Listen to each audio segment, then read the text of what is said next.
जय हिंद। कैसे हैं आप सभी?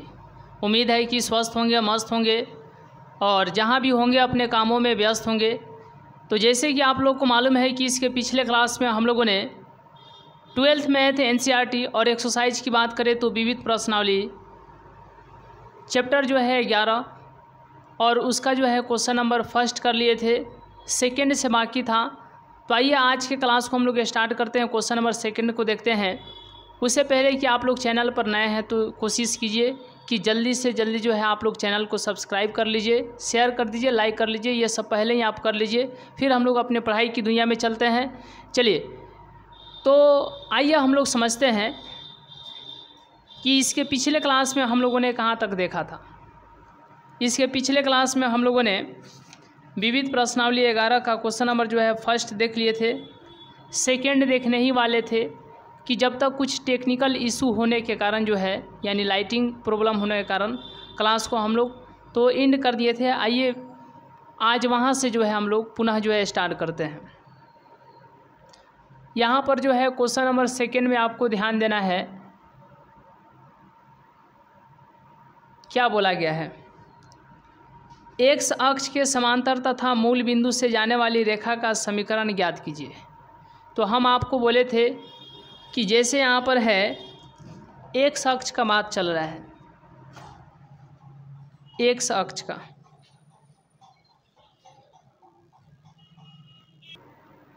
चलिए तो अब यहाँ पर आपको ध्यान देना है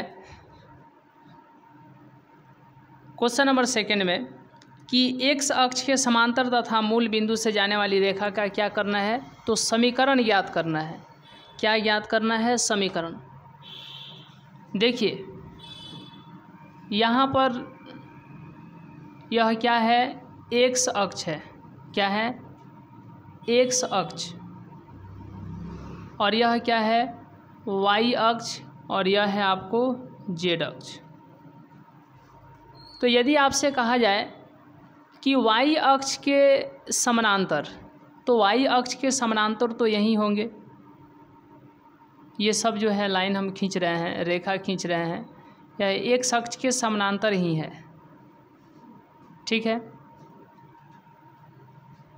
यहाँ पर आप ध्यान दीजिएगा, यह एक्स अक्ष है, वाई अक्ष है, जेड अक्ष है। यदि आपसे कहा जाए कि एक्स अक्ष के समानांतर, तो एक्स अक्ष के समानांतर ये होंगे, ये सब क्या हैं? एक्स अक्ष के क्या हैं? तो समानांतर है। यदि आपसे कहा जाए कि जेड अक्ष, तो यहाँ पर हो गया एक्स अक्ष, वाई अक्ष और यह हो गया जेड अक्ष। तो अब यहाँ पर आपको ध्यान देना है कि जेड अक्ष के समानांतर रेखाएं कौन होंगे। तो जेड अक्ष यहाँ पर है तो ये होंगे जेड अक्ष के समानांतर। ठीक है, ये सब क्या है? तो जेड अक्ष के समानांतर है। ये क्या है? जेड अक्ष के समानांतर है। अब यहाँ पर आपको ध्यान देना है, क्वेश्चन नंबर सेकंड में आपको ध्यान क्या देना है। देखिए क्वेश्चन नंबर सेकंड में आपको ध्यान क्या देना है,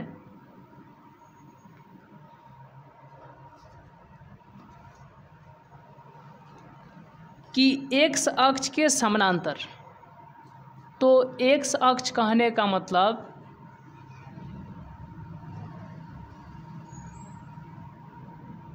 यह कौन सा अक्ष है?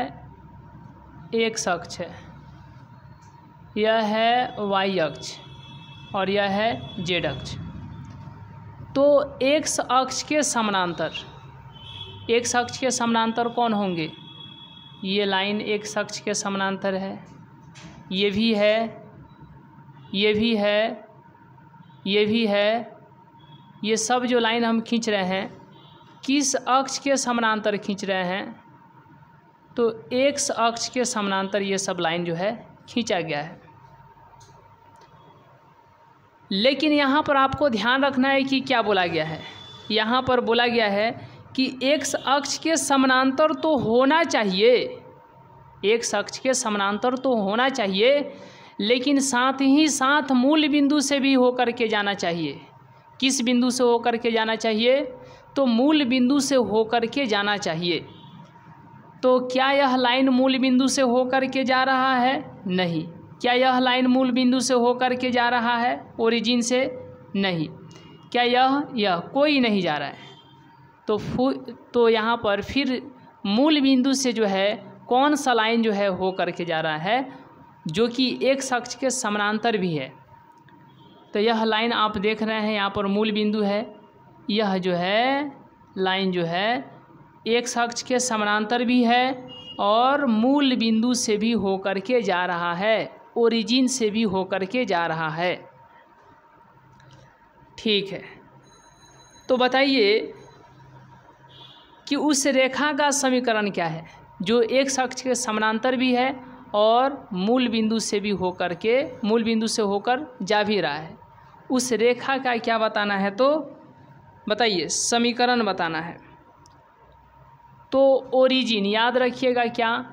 ओरिजिन, ओरिजिन यानी कि मूल बिंदु, मूल बिंदु का निर्देशांक क्या होगा? मूल बिंदु का निर्देशांक क्या होगा? मूल बिंदु का निर्देशांक क्या होगा? मूल बिंदु का निर्देशांक होगा 0,0,0। क्या होगा? 0,0,0। और एक्स अक्ष जो आप देख रहे हैं, एक्स अक्ष जो आप देख रहे हैं, तो एक्स अक्ष का ठीक है, यह अक्ष है, एक्स अक्ष का निर्देशांक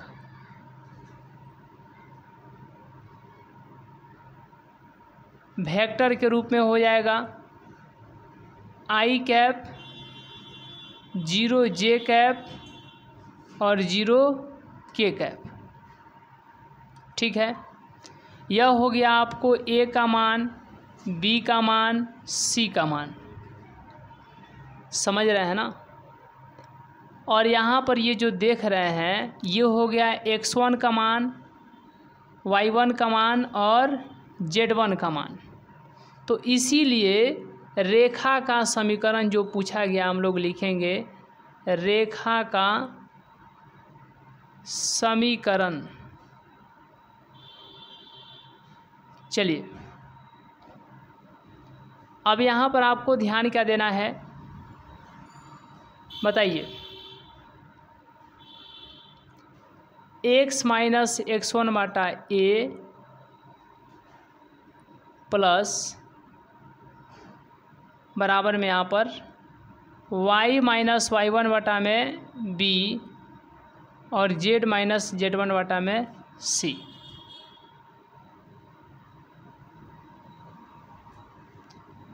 तो यहाँ पर आपको ध्यान देना है कि यह क्या है, x1, तो x minus 1, y minus y1 कितना है 0, z माइनस z1 कितना है 0, और a b c, तो यह हो गया a, ये हो गया b और ये हो गया आपको क्या हो गया, तो c। क्या हो गया, c। एक मिनट, ये उल्टा हो गया है। देखिए यहाँ पर आपको ध्यान देना है, ये उल्टा हो गया है। यह क्या है, आपको किसका मान है, a का, b का। ठीक है, यहाँ से आप निकाल सकते हैं इसका डायरेक्शन रेशियो। जब निकालिएगा ना, a b c क्या है, यह डायरेक्शन रेशियो है। तो इसका डायरेक्शन रेशियो यानी DRC निकाल लेते हैं। तो क्या हो जाएगा, 1 हो जाएगा, 0 हो जाएगा और 0 हो जाएगा। यानी एक्स अक्ष का निर्देशांक यानी वेक्टर रूप में यह हो जाएगा i cap plus 0j cap plus 0k cap.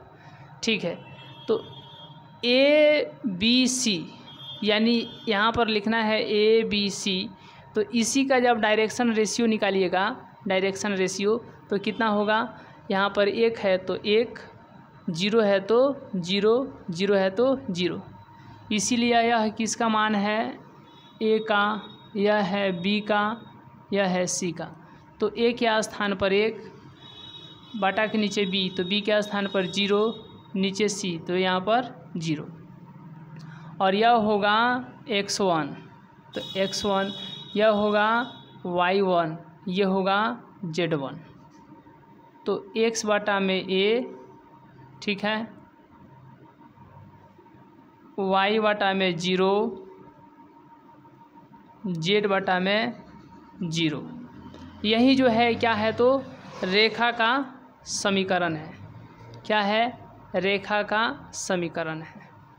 चलिए आइए अब इसके बाद हम लोग नेक्स्ट क्वेश्चन नंबर 3 को देखते हैं। चलिए अब जो है नेक्स्ट क्वेश्चन नंबर 3 को देखते हैं। देखिए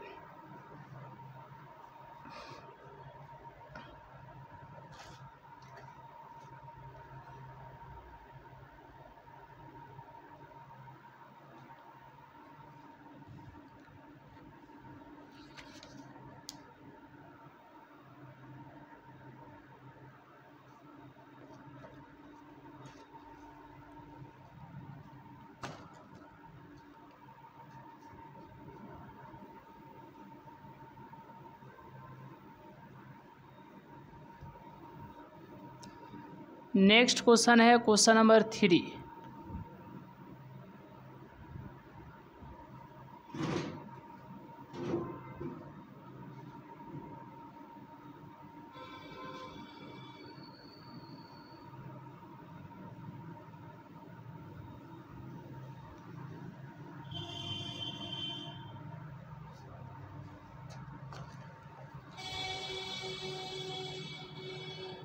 क्वेश्चन नंबर 3 है,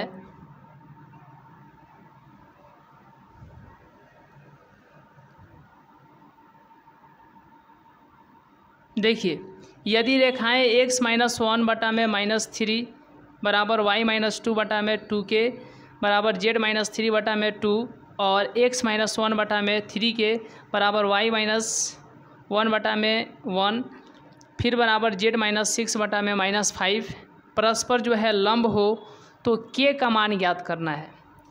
अब आपको याद होना चाहिए कि लंब के लिए क्या कंडीशन है।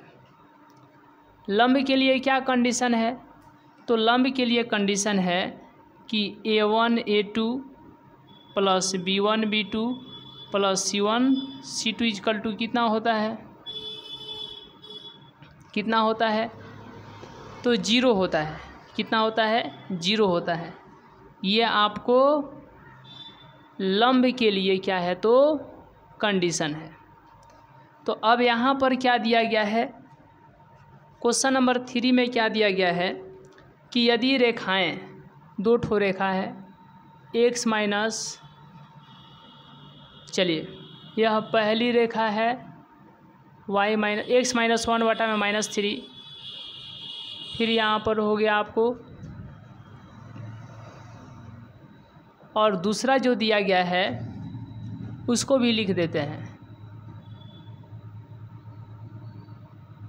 दूसरा जो दिया है उसको भी यहाँ पे,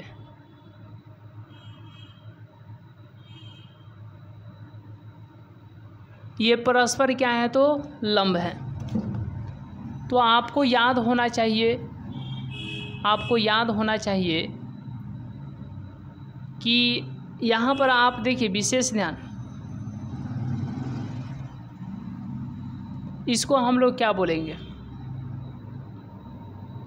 क्या हमें याद करना है, a1 a2 plus b1 b2 plus c1 c2 plus c1 c2 बराबर में क्या हो जाएगा, तो 0, परस्पर लंब के लिए। देखिए अब यहाँ पर क्या होगा कि जैसे कि आप लोग जानते भी हैं, इसको हम लोग क्या लिख सकते हैं, ये नीचे वाला सब क्या होगा, नीचे वाला ये सब क्या हो जाएगा बताइए। इसको हम लोग a1 कहेंगे, b1 कहेंगे, c1 कहेंगे, इसको a2 कहेंगे, b2 कहेंगे और C2 कहेंगे। समझ गए? चलिए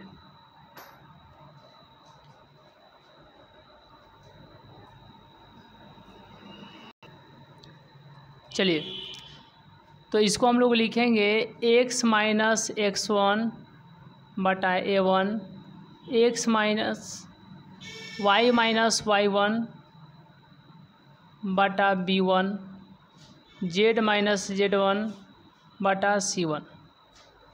ठीक है, और इसको क्या लिखेंगे तो x माइनस x2 बटा a2, y माइनस y2 बटा b2, और ये हो जाएगा z माइनस z2 बटा क्या हो जाएगा c2। तो इसीलिए a1 का मान क्या हो गया -3, b1 का मान हो गया 2k, क्योंकि बाटा के नीचे क्या है -3 है और यहाँ पर बाटा के नीचे a1 है, यानी a1 का मान हो गया क्या -3, b1 का मान हो गया 2k, c1 का मान हो गया 2। उसी तरीके से a2 का मान कितना 3k, b2 का मान कितना 1, c2 का मान कितना -5, कितना -5। तो रेखाएं क्या है, रेखाएं लंब है। क्या है, लंब है। तो जब रेखाएं लंब हो तब क्या होता है तो a1 a2 plus b1 b2 plus c1 c2 बराबर में 0 होता है। अब यहाँ के बाद a1 कहने का मतलब -3 गुणा a2 कहने का मतलब 3k प्लस b1 कितना 2k गुणा b2 कितना 1 प्लस c1 कितना 2 गुणा c2 कितना -5 बराबर में 0। ये हो जाएगा -9k, ये हो जाएगा +2k, और ये हो जाएगा 5 दूना -10, और बराबर में कितना तो बराबर में 0। 9 के यहाँ पर देखिएगा 9 के माइनस में और 2 के किस में है बताइए प्लस में। तो 9 में से 2 जाएगा तो 7 के होगा, 9 बड़ा है इसीलिए इसका चिन्ह यहाँ पर -7 के, और -10 बराबर में 0, -10 बराबर में 0। ठीक है,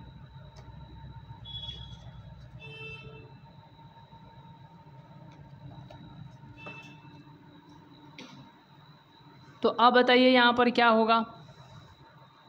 ये 10 माइनस में उधर गया तो प्लस में बच गया -7 के, 10 ये गुणा में है इधर आएगा तो भाग में, तो k का मान आ जाएगा 10/7, माइनस में 10/7, माइनस में 10/7, और यह क्या हो जाएगा तो क्वेश्चन नंबर 3 यहाँ पर कंप्लीट हो जाएगा।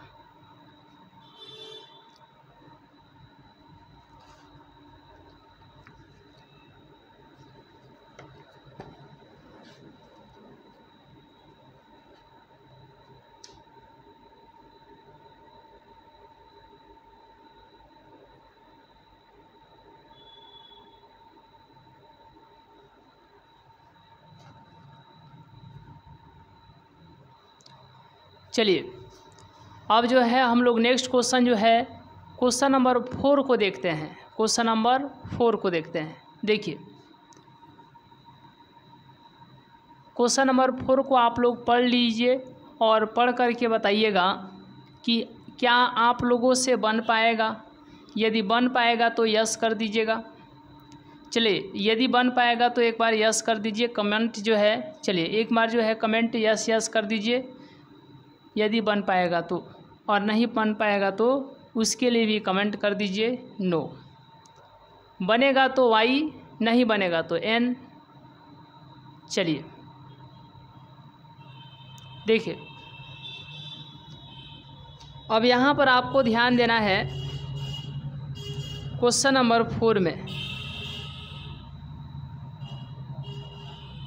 इसमें आपको न्यूनतम दूरी ज्ञात करना है। क्या ज्ञात करना है? न्यूनतम दूरी, यानी कि शॉर्टेस्ट डिस्टेंस। शॉर्टेस्ट डिस्टेंस जिसको हम लोग स्मॉल डी से सूचित करते हैं, छोटा डी से सूचित करते हैं, न्यूनतम दूरी ज्ञात करना है। देखिए यहाँ पर दिया गया है 6i कैप 2j कैप और 2k कैप प्लस में लेमडा इंटू आई कैप 2j कैप माइनस में है और 2k कैप और जो दूसरा दिया गया है vector r is equal to -4i cap minus k cap और plus mu into 3i cap minus 2j cap minus 2k cap. इसके बीच का जो है न्यूनतम दूरी ज्ञात करना है। और जैसे कि हम आपको बताए भी थे इसके पिछले क्लास में कि न्यूनतम दूरी के लिए सूत्र क्या होता है, और याद रखिएगा यह बहुत ही इम्पोर्टेंट प्रश्न है और एग्ज़ाम में 5 नंबर में पूछा जाता है, यानी कि लॉन्ग क्वेश्चन में जो है इसको पूछा जाता है, दीर्घ उत्तरीय में। तो शॉर्टेस्ट डिस्टेंस इसको सूचित किया जाता है छोटा डी से, यानी कि न्यूनतम दूरी। तो न्यूनतम दूरी है ये।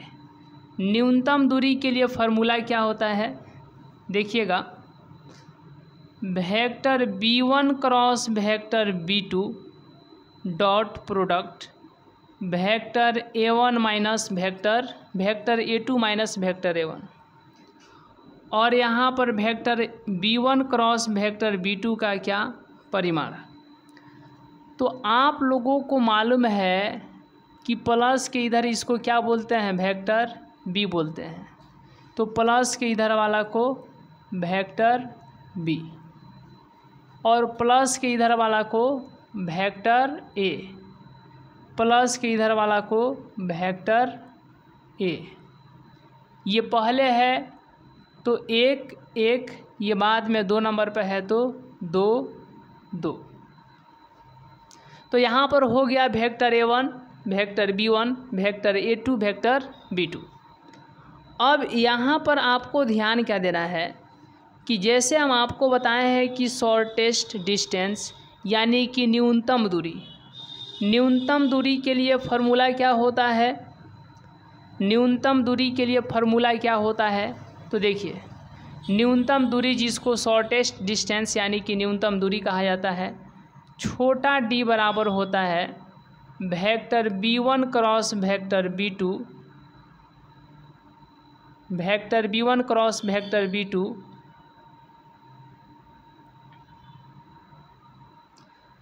Dot product vector a2 minus vector a1 और फिर बटा में vector b1 cross vector b2 का परिमाण, और दोनों तरफ क्या लगा दीजिए, तो दोनों तरफ जो है मॉड लगा दीजिए। तो vector b1 cross vector b2 निकालना है, तो इधर साइड में निकाल लेते हैं vector b1 cross vector b2। Cross product कैसे होता है, इधर i cap j cap k cap. पहले वेक्टर b1 है तो वेक्टर b1 यहाँ पर कितना है 1, कितना है -2, यहाँ पर कितना है 2, और वेक्टर b2 तो वेक्टर b2 कितना है 3 -2 और यहाँ पर हो जाएगा -2। और यहाँ के बाद आप लोग क्या जानते हैं कि i वाला को बाहर कीजिए तो इसके सामने ये ख़त्म, इसके सामने ये ख़त्म, 2 दूना के +4 घटेगा कितना, तो 2 दूना के 4, -4 घटेगा और पहले से यहाँ पर माइनस है, ठीक है, तो ये हो जाएगा +4। जे वाला को माइनस में बाहर कीजिएगा तो क्या होगा, इसके सामने ये ख़त्म, इसके सामने ये ख़त्म, तो 2 एकम -2, 3 दूना के 6, इसमें घटाइएगा क्या, तो सिर्फ 6 घटाइएगा। अब ई माइनस में अब के वाला को लीजिएगा तो प्लस में, यहीं पर कर देते हैं, तो इसके सामने ये ख़त्म, इसके सामने ये ख़त्म, 2 एकम -2, घटाइएगा कितना, 3 दूना के -6 घटाइएगा, और पहले से यहाँ पर माइनस है तो ये घटने के बजाय जुट जाएगा, प्लस कितना हो जाएगा, +6 हो जाएगा। अब यहाँ से कैलकुलेट कीजिए तो 4 4 8 आई कैप -6 -2 -8 और यहाँ पर माइनस +8 जे कैप, 6 में से 2 गया तो +4 के कैप, +4 के कैप।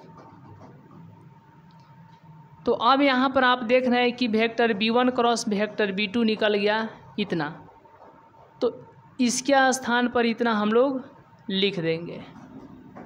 इसी का यदि परिमाण निकाल लेते हैं vector b1 cross vector b2, इसका परिमाण, तो √8 का स्क्वायर प्लस 8 का स्क्वायर फिर 4 का स्क्वायर, 8 का स्क्वायर 64, 8 का स्क्वायर 64 और 4 का स्क्वायर कितना 16, तो ये होगा कितना 64 और 16, 64 64, ये 4 4 8 8 6 14, हाथ में 1, 6 1 7 7 6 कितना हो जाएगा 13 और हाथ में का 1 14, यानी कि √144। इसी को 12 गुणे 12 यानी कि 12 लिख सकते हैं, ठीक है। तो vector b1 cross vector b2 का परिमाण कितना आया 12 आया, तो परिमाण के स्थान पर 12 लिख देंगे। अब निकालना है vector a2 minus vector a1, तो इसीलिए यहाँ पर हो जाएगा vector a2 minus vector a1। Vector a2 कितना है -4 आई कैप, इसमें j नहीं दिखाई दे रहा है तो 0 जे कैप और यहाँ पर -k कैप, इसमें से घटाएंगे वेक्टर a1, तो वेक्टर a1 कितना है 6 आई कैप प्लस 2 जे कैप प्लस 2 के कैप -4 आई कैप 0 जे कैप -k कैप +- 6 आई कैप +- 2 जे कैप +- 2 के कैप। अब आई वाला के साथ, जे वाला का जे वाला के साथ और के वाला का के वाला के साथ, तो -4 आई कैप और यहाँ पर -6 आई कैप -10 आई कैप, 0 जे कैप -2 जे कैप, जोड़िएगा तो -2 जे कैप, 1 के कैप माइनस में और यहाँ पर 2 के कैप माइनस में, तो 2 1 3 -3 के कैप। अब यहाँ के बाद जब इसको रखिएगा तो vector b1 cross vector b2 कितना आया है 8 आई कैप 8 जे कैप प्लस 4 के कैप, 8 आई कैप 8 जे कैप प्लस 4 के cap, dot product a2 minus a1 कितना आया है -10 आई कैप -2 जे कैप। चलिए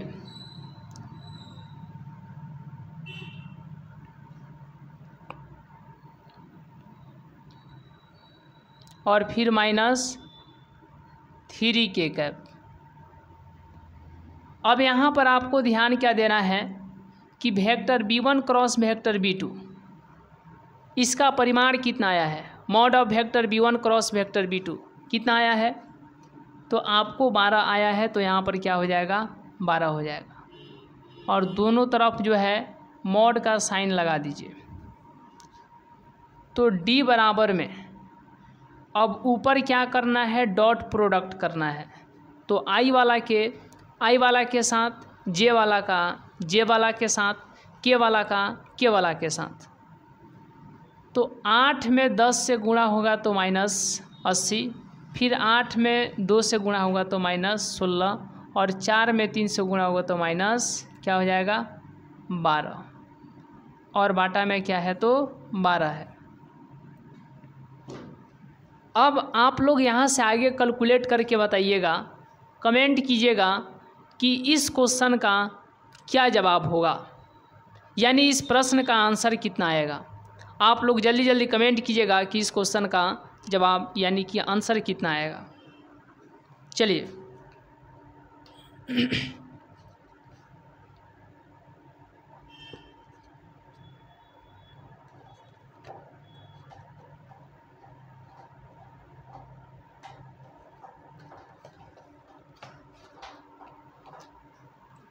देखिए ये सब माइनस में है तो जुट जाएगा। तो 6 2 8 होगा, 1 1 2 और 8 10 होगा। D बराबर में ये कटेगा तो कितना होगा 12 9 -9, लेकिन ये किस में है, मॉड में है। तो मॉड में है तो पॉजिटिव हो जाएगा, यानी धनात्मक, माइनस ख़त्म। तो D का मान जो होगा कितना होगा 9 होगा। D का जो मान होगा कितना होगा, तो D का मान जो है 9 होगा। ठीक है, चलिए तो इस तरीके से हम लोगों ने क्वेश्चन नंबर जो है 4 को देख लिए। आइए अब इसके बाद हम लोग नेक्स्ट क्वेश्चन देखते हैं, क्वेश्चन नंबर 5 को देखते हैं। चलिए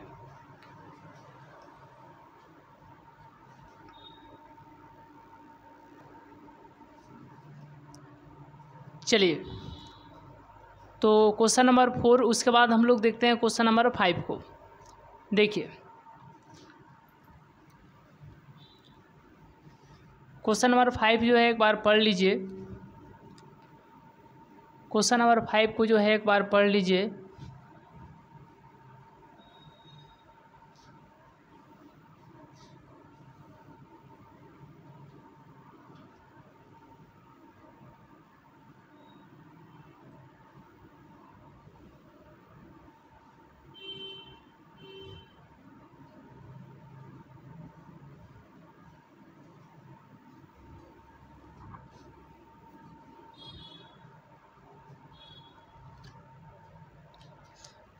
देखिए क्वेश्चन नंबर 5 में बोला गया है कि बिंदु 1 2 -4 से जाने वाली दोनों रेखाओं, इतना और पहली रेखा दिया गया है और दूसरी रेखा दिया गया है, पर लंब रेखा का सदिश समीकरण ज्ञात करना है। क्या ज्ञात करना है, सदिश समीकरण। क्वेश्चन नंबर 5 तो जो ज्ञात करना है, ध्यान दीजिएगा, जो ज्ञात करना है माना सदिश समीकरण ज्ञात करना है। सदिश समीकरण माना सदिश समीकरण बराबर AI कैप BJ कैप और CK कैप। यहाँ पर जो दो ठो रेखा दिया गया है, x-1 x-15 बटा 3 और y-29 y-29 बटा 8 और z-5 बटा -5।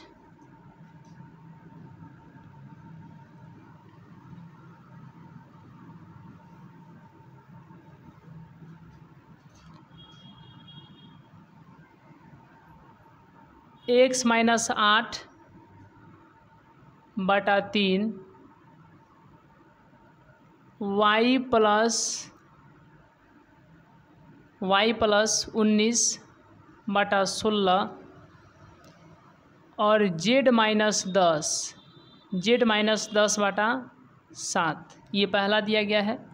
और दूसरा है x माइनस 15/3 y माइनस 29/8 और एक है z माइनस 5/-5। ठीक है, तो जब इससे इक्वेशन निकालेंगे वेक्टर का तो क्या होगा, 3i minus 16j plus 7k। ठीक है, और जब इसे निकालेंगे तो 3i 8j और माइनस 5k, क्योंकि a1 a2 a1 b1 c1 a2 b2 c2। ठीक है, अब देखिए, यानी सदिश समीकरण जो है इस पर लंब है। क्या है, लंब है। सदिश समीकरण क्या है, तो लंब है। यहाँ तो कोई दिक्कत है। चलिए,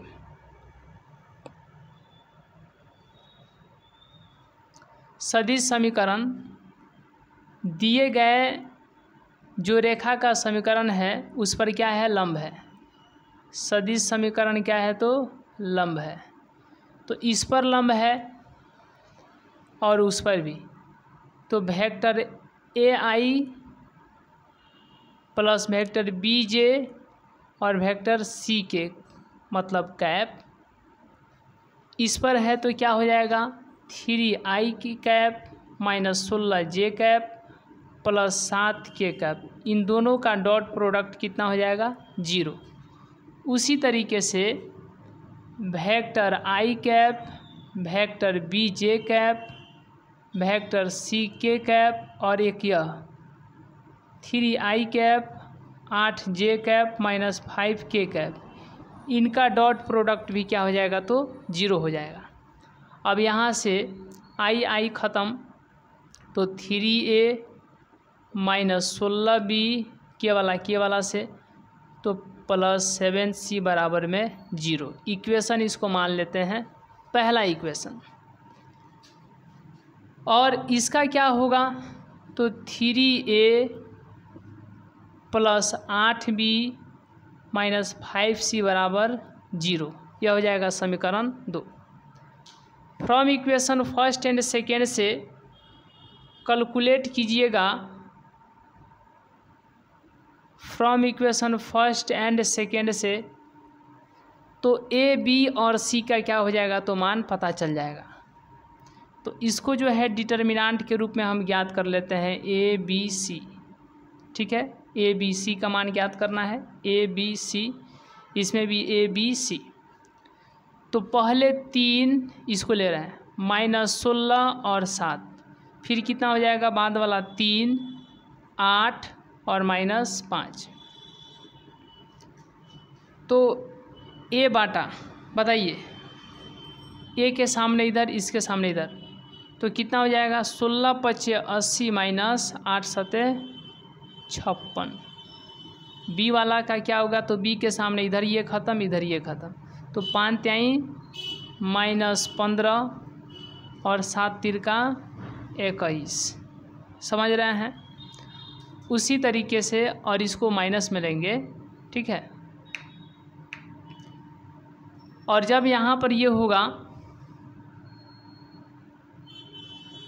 चलिए ठीक है, सी वाला को तो कितना हो जाएगा, आप लोग बताइए कमेंट करके, आप लोग कमेंट करके बताइएगा कितना होगा।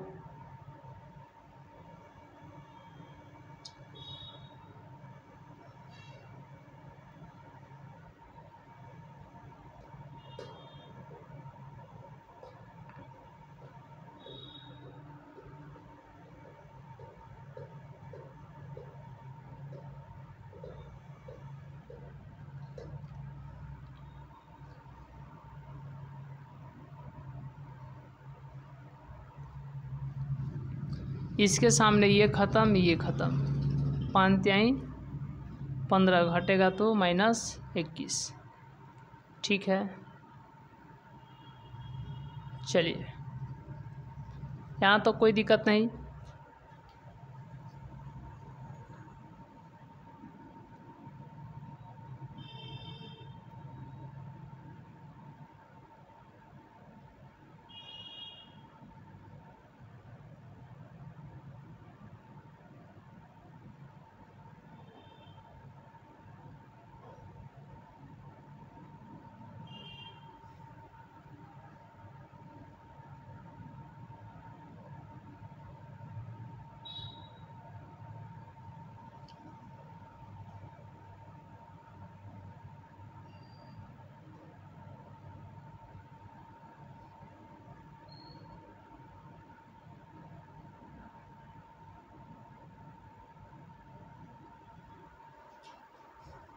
चलिए हो गया, कमेंट कीजिए। देखिए यहाँ पर आपको समझना है कि जैसे b को हटाइएगा, इधर से ये ख़त्म, इधर से ये ख़त्म, तो 7 तिल का 21 होगा, क्योंकि ये बीच वाला b है, तो 21 माइनस इधर से ये ख़त्म, इधर से ये ख़त्म, 5 तिहाई 15 और c का इधर से ये ख़त्म, इधर से ये ख़त्म, 8 तिल का 24 घटा दीजिए, 16 तिया 48 माइनस में, क्योंकि 16 तिया 48 होगा माइनस में, ये माइनस जो है घटाने के लिए आता है। तो देखिए a बटा कितना होगा, तो 10 में से 6 गया तो हो जाएगा 4, और ये 8 में से 5 गया तो 3। समझ गए? और ये कितना हो जाएगा, b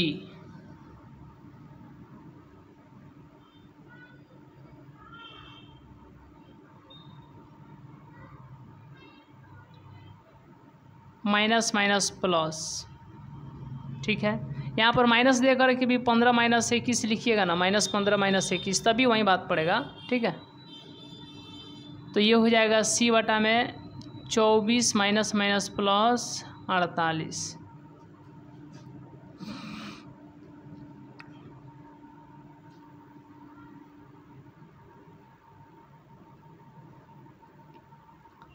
चलिए यहाँ तो कोई दिक्कत, ये कितना होगा जी, 24 ना होगा, चलिए 24 होगा, ये हो जाएगा आपको 6 और ये 3, मतलब 36 36, ये हो जाएगा 8 4 12 हाथ में 1, 8 4 12 हाथ में 1, 4 2 6 1 7। ठीक है, ये कटेगा तो 12 दूना 24, 12 तिया 36, 12 पच्चीस 60, 12 छक 72। तो a बटा में 2, b बटा में 3, c बटा में 6 इक्वल होगा 1 के, तो 1 बटा 2 भी इक्वल होगा 1 के, b बटा 3 भी इक्वल होगा 1 के, और c बटा 6 भी इक्वल होगा 1 के। तो a बराबर में 2, b बराबर में 3 और c बराबर में क्या हो जाएगा, चलिए c बराबर में क्या हो जाएगा तो 6। ठीक है, तो इसीलिए अब यहाँ पर क्या पूछा गया है, तो ध्यान दीजिएगा क्वेश्चन में। अब यहाँ पर आपको ध्यान देना है, चलिए कि जो है सदिश समीकरण जो है, चलिए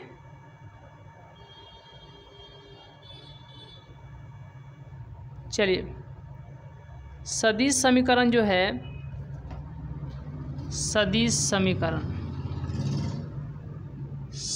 समीकरण हम लोग लिखेंगे कि वेक्टर ए कहने का मतलब जिस पॉइंट से जाता है, और लेम्डा टाइम जो है यानी lambda into vector B.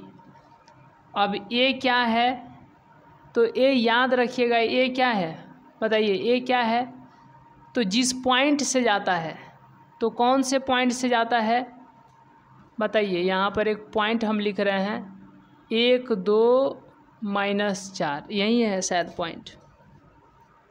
Point यही है 1 2 -4, ठीक है 1 2 -4। तो यहाँ पर हो जाएगा, उसको वेक्टर में लिखिएगा तो i कैप, एक i cap 2j cap -4k cap plus lambda into vector B. तो वेक्टर बी कहने का मतलब क्या, ये वाला यहाँ पर A I cap, B J cap और सी के कैप। तो ए आई कैप कहने का मतलब ए का मान 2, तो 2 आई कैप, बी कहने का मतलब प्लस 3 जे कैप और सी के कैप, तो सी का मान है 6 और के कैप। तो यही इसका आंसर हो जाएगा, यही आंसर हो जाएगा। ठीक है, चलिए